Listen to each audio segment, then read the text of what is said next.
For this video, I've made my way to Costco to pick up the sparkling wine offerings under their own Kirkland Signature label. I have 3 wines to taste, 2 Proseccos and 1 Champagne. Prosecco is produced in northeast Italy, and up until about 2 decades ago, not much was exported. Now it's home to one of the world's most popular sparkling wines. The second fermentation, which provides the sparkle, is done through the Charmat method using closed stainless steel tanks. It's a quick, inexpensive method versus champagne, which sees the second fermentation in bottle.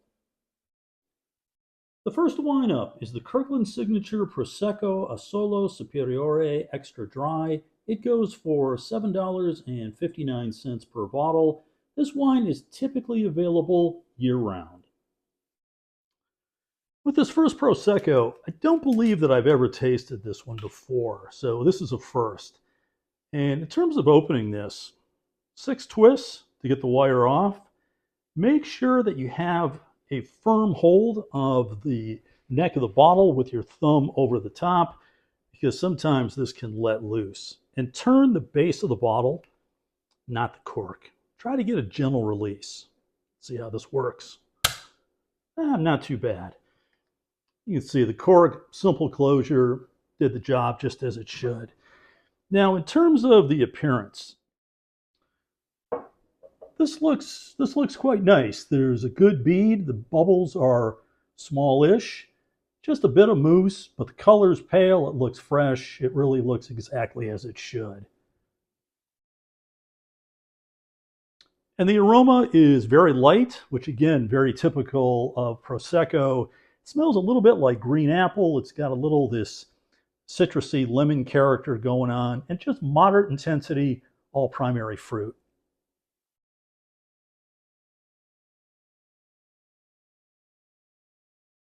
On the palate, a little bit creamy, a little frothy.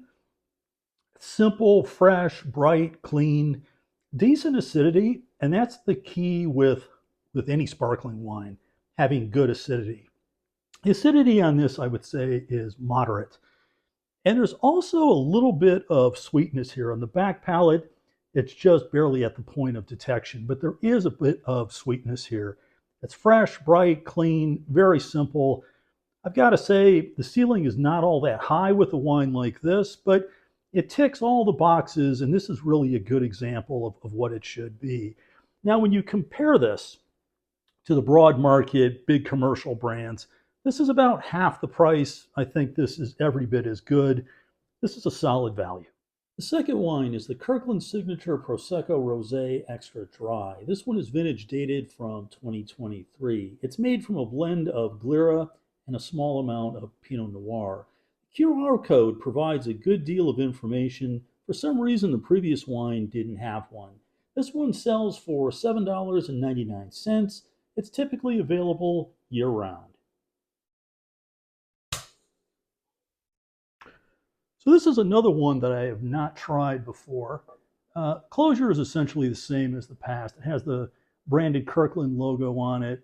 You know, it's a basic closure, but it does the job. Now, in terms of the appearance, because of the Pinot Noir, this does have a bit of color to it. It's actually, the color is actually very nice. You can see the bead. There's a decent, steady bead. Bubbles are relatively small. Decent amount of mousse as well. And the aroma on this is different than the prior bottling. While the other one had more of that citrus green apple, this is more of that red fruit character. It actually smells really nice. It's all primary fruit, very lifted, fresh, bright, good purity.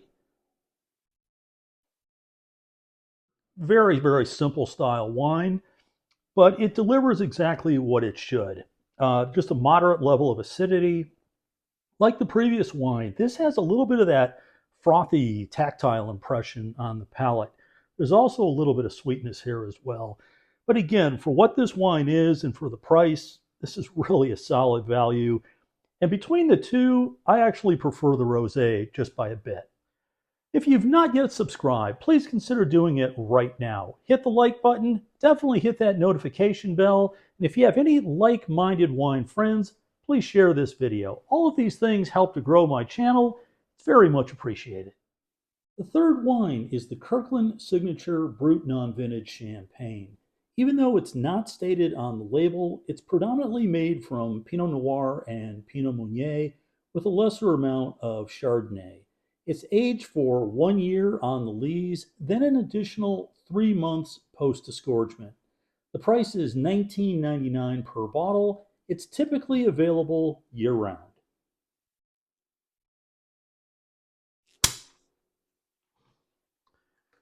So this is a wine that I've tasted many times over the years, going back probably close to 10 years now, at least 8. And if memory serves correct, this is a wine that has only gone up $1 in that time. If you think of the prices of champagne over the last decade or so, they have just skyrocketed. So it's really quite astounding that this has only gone up a buck. Now, there was a time about 4 or 5 years ago, I think the quality of this wine really did drop. They had changed suppliers. This is now the same supplier they've had over the last few years. And I think in the past few years, this quality's actually been quite solid. So I'm hopeful that this is going to show well. Now you can see there's a very good bead, nice steady stream, tiny bubbles, just a bit of mousse, but it's very, very lively. I mean, it really looks very inviting. Now, the aroma is fresh and bright. There's the citrus character. There's a little bit of a brioche bread dough note to it. It smells a little bit like roasted almond, but just moderate intensity. On the palate, there's some weight here, and the high percentage of Pinot Noir definitely does show through. The acidity is very bright and fresh, as it should be, and there's good extension on the back palate. Very well made from start to finish. Now, the question is, for the money, can you find a better sparkling wine from other places? Maybe it's a Cremant in France, or a Cava from Spain, Cape Classique from South Africa, sparkling wine from Australia or California? I think the answer is yes. But if you're looking for champagne, this is a very good option. The value is excellent and it's really quite enjoyable.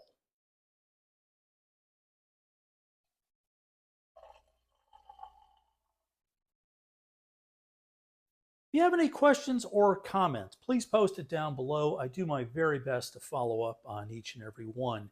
Now, typically, I do share some of the extra bottles with my neighbors. I'm going to be drinking some champagne tonight. They're going to be drinking a bit of Prosecco. Oh, and by the way, I didn't flip this cork over my shoulder. Hope to see you again before too long. Cheers.